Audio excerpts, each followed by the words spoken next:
Saudara sekalian, sebenarnya banyak ya saksi kata tentang sajaroh ini, tapi mungkin dari beberapa itu tadi cukuplah. Bahwa kalau pemahaman kami, sajaroh itu adalah pertumbuhan. Nanti saya berikan contoh pohon itu adalah sajaru. Ya.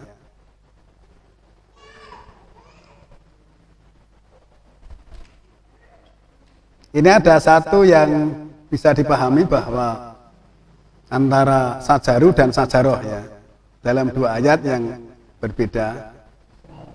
Coba kira lihat surat Al-Waqiah ya, 56 ayat 71 dan 72. Dari terjemahan umum dulu. 56 ayat 71 dan 72. Afa ra'aitumun naral lati turun, maka terangkanlah kepadaku tentang api yang kamu nyalakan dengan menggosok-gosokkan kayu. Saiki poyane wong cetek geni gosok kayu. Loh, ayat ini berlaku sepanjang zaman loh, Pak. Ya, sampai sekarang dan seterusnya.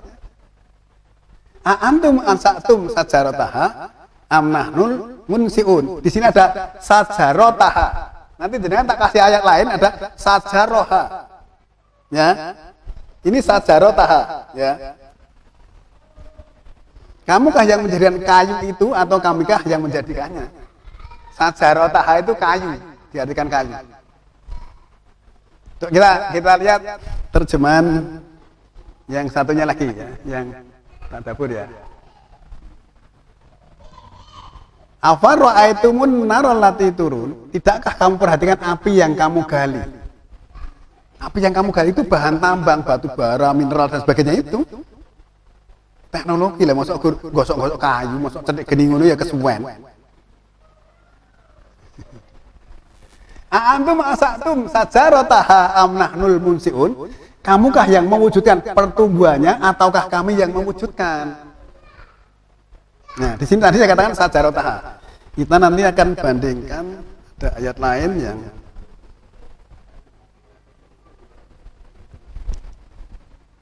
ayat ini memberikan keterangan bahwa orang-orang yang menggali tanah bukan untuk mendapatkan pohon yang akan dijadikan api, tetapi menggali tanah itu untuk mendapatkan energi dengan istilah api berupa minyak, batu bara, gas bumi, uranium, dan bahan-bahan tambang lainnya yang semuanya itu merupakan energi yang akan menimbulkan api yang bermanfaat. Keberadaan tambang-tambang itu adalah Allah yang mewujudkan dengan ketentuannya. Maka benar bahwa sajaroh di dalam ayat-ayat tersebut mestinya bermaksud pertumbuhan dan tidak ada hubungannya dengan pohon. Pohon di dalam tanah kan juga nggak ada. Coba jenengan lihat surat 27 ayat 60. Di sana nanti ada istilah sajaroha. Kalau tadi kan sajarotaha ya. Ini tadi sajarotaha surat 27 ayat 60 ya.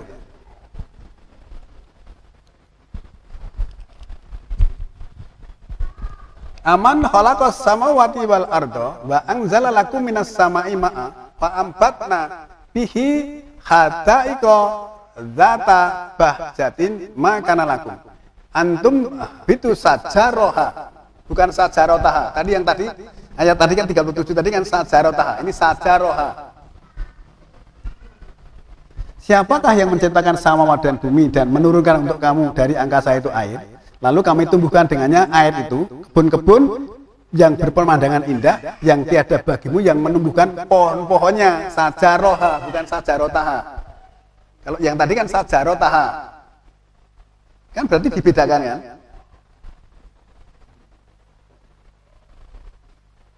Ailahum ma'allah, adakah bersama Allah itu ilah yang lain? Balhum qaumun ya'dilun, bahkan mereka itu kaum yang mengadili. Seolah-olah ada Tuhan lain, maksudnya gitu. Atau ada penguasa lain, ada tokoh lain yang lebih pintar daripada Allah, maksudnya gitu. Dianggap mengadili. Nah, saudara sekalian, dari beberapa istilah sebagai saksi kata yang kami maksudkan tadi, mungkin cukup dan banyak sekali sih sebenarnya. Dengan demikian, diketahui bahwa dahulu Adam dilarang mendekati sajaroh. Berarti dilarang mendekati pertumbuhan, bukan memakan buah. Yang dimaksudkan adalah dilarang menjadikan punya keturunan di sana, maksudnya gitu loh. Selama bertempat tinggal di ini, karena mau dijadikan khalifah di bumi. Nek misalnya wis terlanjur dibiarkan saja, wah kan nanti nggawa ini pesawatnya ramuat. Maksudnya gitu. Loh, kamu itu nanti mau tak jadikan khalifah di bumi. Nah, setelah ketahuan dia melakukan pelanggaran, melakukan atau merasakan sajarah tadi, maka Allah segera memindahkan, sudah turun kamu sekarang. Itu ada satu makna yang tersirat. Satu, Adam sudah terlihat dewasa, sudah pantas untuk dijadikan khalifah di bumi. Walaupun pemberangkatannya lebih cepat daripada waktu yang ditentukan. Harusnya, misalnya dia tidak melanggar ya belum, biar matang dulu. Tapi kan sudah melanggar di bujuk-bujuk setan tadi, ya sudah segera diberangkatkan. Nanti pesawatnya nggak muat. Pengertiannya gitu. Ya, bisa ditangkap nggak? Makan buah kayu, kaya apa kok terus bajunya terlepas, dan ternyata 727 tadi dibuka sendiri kok, karena bujukan setan tadi.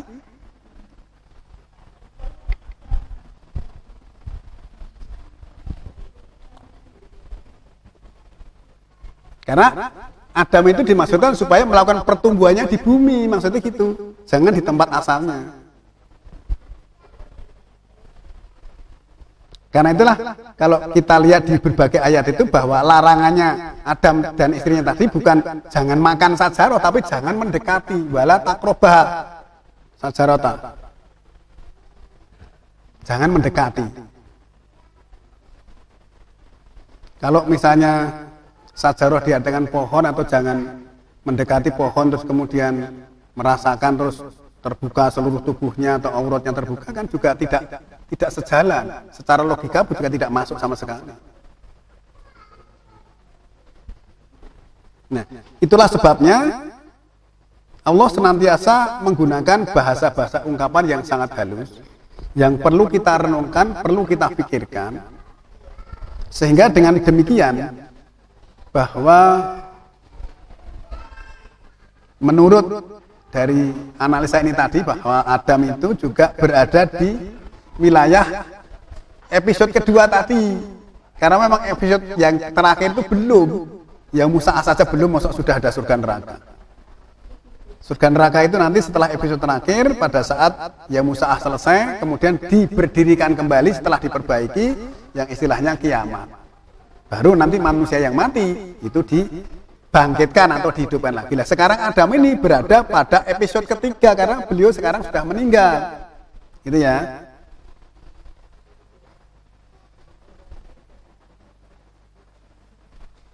Saudara sekalian, saya katakan tadi bahwa banyak sekali perumpamaan-perumpamaan yang Allah jelaskan, tetapi mungkin kebanyakan tadi ada perumpamaan malah menolak dan kafir, bahkan ada juga yang menentang. Maka kita haruslah memahami semua pengertian tadi dengan kelembutan hati nurani kita. Jangan dengan ego yang ada di kepala yang akhirnya nanti kita tidak mau menerima kebenaran. Sehingga di situ kan perlu adanya satu pemahaman dan pengertian, sehingga sebenarnya ketika para tokoh-tokoh kita, orang-orang yang berilmu atau ilmuwan muslim, mungkin yang sekolahnya di luar negeri, yang ilmunya tinggi, itu harusnya menjadi satu. Jangan saling menjelek-jelekan, saling mengatakan bahwa diri yang paling benar. Kebenaran mutlak itu ada di sisi Allah. Mungkin bisa saja orang-orang yang dianggap tidak tahu apa-apa ternyata bisa meluruskan sesuatu yang keliru. Kan Allah itu memberikan petunjuk pada siapa yang Dia kehendaki dari hamba-hambanya. Surat 42, 52, 6, 88 itu kan. Nah, sehingga kita perlu bersatu. Ketika orang Islam itu bersatu kemudian memahami, mendiskusikan, kalau belum sama disatukan, tentu saja ya Islam itu ya satu. Tidak mungkin banyak itu. Nah, selama ini justru kita disatukan itu sangat sulit ya. Sangat sulit itu artinya gini.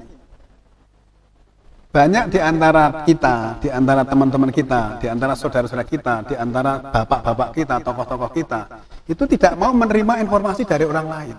Saya katakan tadi bahwa berpikir yang benar itu harus menerima informasi, kemudian dicocokkan dengan database. Kalau tidak cocok, dianalisa dulu, jangan langsung menyalahkan. Kalau menyalahkan harus bisa meluruskan. Nah ya menyalahkan nggak bisa meluruskan, jangan menyalahkan dulu. Diterima dulu, diteliti dulu, baru setelah disimpulkan, atau perlu kita duduk bersama-sama. Gini, saudara sekalian, ada A, B, C, D, E, F, dan seterusnya, sampai Z.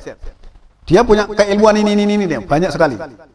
Bahasa Arabnya pintar, bahasa Inggris pintar, bahasa Jepang pintar, bahasa Samawat bisa. Ya. Tapi ini juga nggak tahu apa, tapi dia punya keilmuan yang dia tidak punya. Maka orang tua kita sering memberi pelajaran, blilu tahu pinter durung lakoni. Blilu itu wong busuk, wong bodoh itu. Misalnya contoh gini, nuwun sewu. Pak Tri, sarjana pertanian. Itu nek kon macul rung karuan tangannya ora mlentung lho. Ya, tetapi petani itu macul tangannya orang mlentung karena dia tahu. Lilu tahu neng pinter durung lakoni. Ya. Sehingga kita jangan merendahkan orang-orang yang itu ternyata loh. Wah, kamu gendong kayu segitu besarnya kok kuat ya? Nek saya gak kuat. Itu teman-teman. Nah, kita menghargai keilmuan yang dimiliki, kita bersatu. Coba kamu punya kelebihan apa yang saya belum punya? Diinformasikan, diterima, dikumpulkan, kemudian dianalisa, kemudian baru disimpulkan. Itu nanti Islam itu satu dan kokoh. Misalnya contoh begini ya, hal-hal yang sering terjadi setiap tahun adalah tanggal 1 Ramadan dan 1 Syawal. Ada yang menghitung tanggal 1 Ramadan hari ini, saya besok. Ya sudah, yang satu puasanya sekarang, yang satu puasanya besok. Kira-kira dari dua itu yang benar yang mana? Kita kan jadi bingung orang awam. Wah, aku ikut besok. Loh, ikut besok kan kamu juga belum tentu tahu tentang pengertian yang sesungguhnya. Apa benar-benar bahwa tanggalnya besok? 1 Syawal. Wah, saya besok. Wah, sekarang ini ada sidang. Sebenarnya penentuan penanggalan ilmu pengetahuan astronomi itu tidak perlu harus sidang. Bulan itu sudah pasti peredarannya. Saya aja setiap tahun bikin kalender. Kalau udah nisfu Sa'ban itu tanggal 15, yang 15-an orang tua kita. Kalau sudah ketemu nisfu Sa'ban ditambah 16, mesti 1 Ramadan. Itu adalah hitungan yang sederhana. Tapi itu juga nggak pernah dipakai. Nek sidangnya tertutup, kita tahu dari mana itu benar apa tidak. Contohnya seperti itu. Saudara sekalian, yang namanya kebenaran, satu, kebenaran itu adalah bersifat mutlak dan hanya satu. Dalam waktu yang bersamaan, kebenaran hanya satu. Kalau sekarang tanggal 1, besok mesti tanggal 2. Kalau besok tanggal 1, sekarang masih belum tanggal. Kebenaran aja. Yang kedua, berlaku sepanjang zaman. Yang ketiga, tidak pernah ada perubahan. Yang keempat, kebenaran itu tidak membutuhkan pengakuan. Bu aku ya apa tidak, nek jenenge 2 kali 2 iki ya mesti 4. Wah, nek nggonku 2 kali 2 7 kok. Ya itu terserah aja, tapi 2 kali 2 mesti tetap 4. Bilangan itu 1 sampai 9 namanya matematika. 0 itu tidak termasuk matematika. Selama ini kan saya juga sudah memberi informasi itu baru orang tahu. 0 ya. Kali 1 juta sama dengan berapa? 0. 0 kali 5 juta 0. Berarti 1 juta sama dengan 5 juta. Terus 5 juta kali 0 sama dengan 0. Saya pinjam uangnya 5 juta. Uangmu hilang, mergo tak kalikan 0. Itu kan berarti sebenarnya salah tapi tidak disadari. Tidak pernah orang berpikir seperti itu. Masuk 5 juta kali 0, 0. 1 juta kali 0, 0. Maka saya katakan 0 itu bukan matematika. Angka itu ya 1 sampai 9. 10 itu 1 dan 0, 11 1 dan 1 dan seterusnya. 0 itu nggak ada nilainya. Tetapi tanpa 0 ya tidak bisa dikatakan 10. Tidak bisa dikatakan 1 juta. Tetapi ini harus kita pahami maksudnya gitu.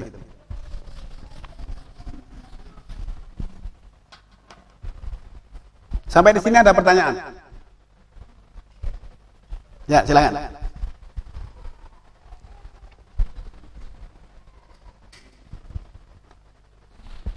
Assalamualaikum warahmatullahi wabarakatuh. Waalaikumsalam warahmatullahi. Satu pertanyaan tadi terkait dengan setan, Pak Guru. Ya. Kalau melihat surat 6 112, kemudian kita hubungkan dengan 20 ayat 120, kemudian tadi ada ayat 2 ayat 30, itu terkait dengan Adam tergoda oleh setan, di mana setan mewaswaskan kepada Adam.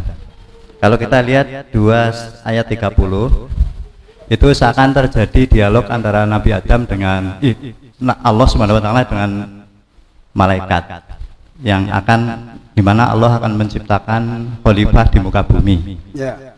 Kalau kita melihat godaan setan terhadap Nabi Adam, yang pertama, apakah di jannah tempat tinggal Adam itu juga ada manusia selain Adam, sehingga mewaswaskan kepada Adam, sehingga tergoda, sehingga Nabi Adam termasuk saat itu tergolong orang yang dolim.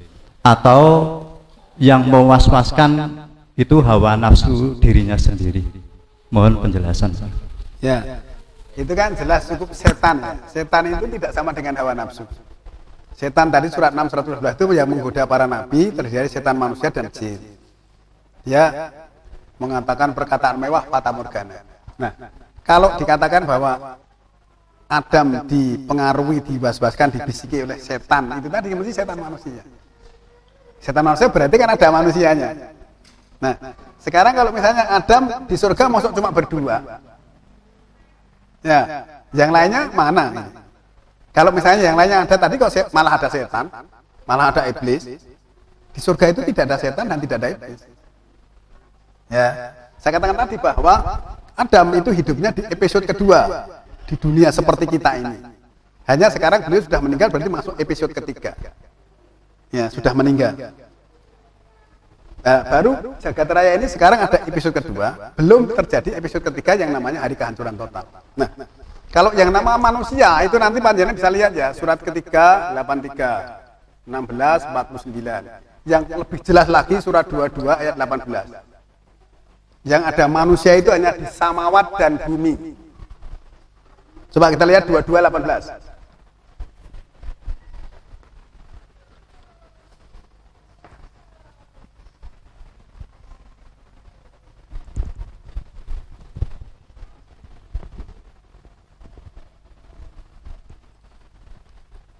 Alam taro anallaha yasjudu lahu man fis samawati wa man fil ardi. Tidakkah kamu lihat, tidakkah kamu perhatikan bahwa Allah sujud untuknya man yang ada di samawat dan juga man yang ada di bumi. Ya. Terus kemudian wa samsu, di sana tidak ada man yang ada di samsu. Samsunya yang sujud, mataharinya. Wal komaru, bulan-bulan yang sujud, tidak ada man yang di komaru. Wa nujumu, dan bintang-bintang juga tidak ada mannya di sana. Bintangnya sujud. Wal jibalu, dan gunung-gunung. Wa sajaru, bukan sajaroh. Sajaru itu pohon-pohon. Ya. Wa dawabu, itu bentuk jamak dari dabah. Bentuk jamaknya dawab. Nah, tapi dabah-dabah itu wa kasiru minanas, kebanyakan dari manusia. Yang sujudnya tadi. Dabah-dabah tadi kebanyakan dari manusia. Nah, berarti berdasarkan ayat ini yang ada kehidupan itu hanya di samawat dan bumi.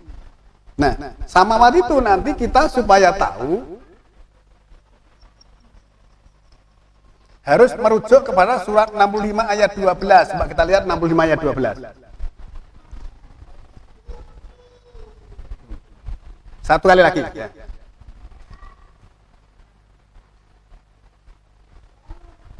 Allahul ladzi khalaqa sab'a samawatin wa minal ardi mislahunna. Allah menciptakan 7 samawat dan dari bumi permisalannya. Berarti samawat itu semisal dengan bumi, maka dia adalah planet-planet. Ya tanazzalul amru bainahuna, akan naik turun urusan di antara mereka, antara Samaud dan Hud nanti masa pendatangnya dan seterusnya ya. Maka di sini yang kami garis bawahi adalah sama itu minal arti mislahuna.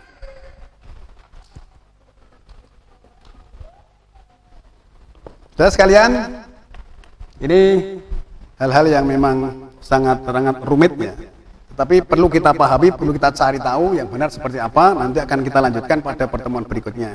Mengingat waktu ini sudah cukup ya. Mudah-mudahan sampai di sini dulu kita hentikan. Nanti insya Allah akan kita lanjutkan pada periode berikutnya. Saudara sekalian, mari kita tutup dengan baca hamdalah. Alhamdulillahirabbil alamin. Assalamualaikum warahmatullahi wabarakatuh.